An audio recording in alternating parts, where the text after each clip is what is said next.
Xudo xohlasa, bu yil biz uchun juda ham omadli bo'ladi deb o'ylayman. Chunki sizday xodimlar bor ekan, o'ylaymanki raqobatchilarimizdan ancha oldinlab keta olamiz.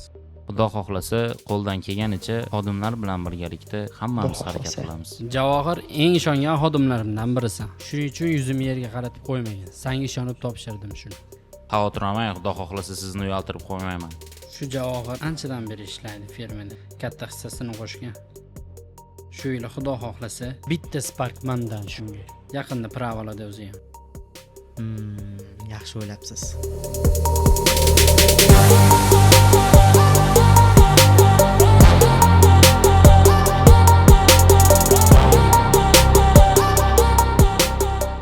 Xurshid, hali ketmadingmi? Yo'q, hali ishim tugamadi. Ozgina ma'lumotlarni tahlil qilib keyin ketaman. Mayli, tushunarli. Charchama. Farhod aka, buni qarang, Xurshidni stoldan topdim.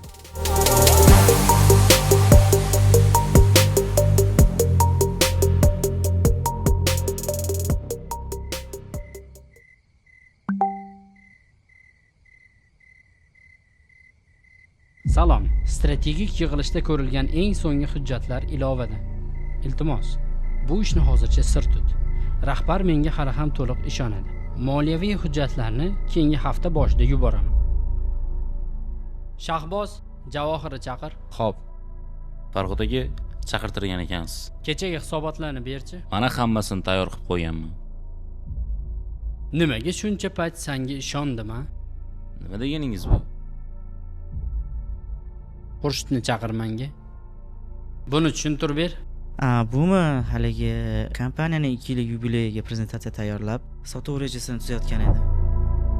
Nima bu?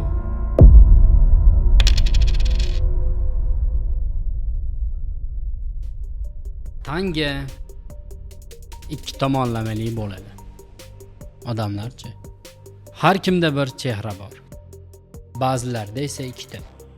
Hayotda tangani emas, odamlarni aylantirib ko'rish kerak ekan.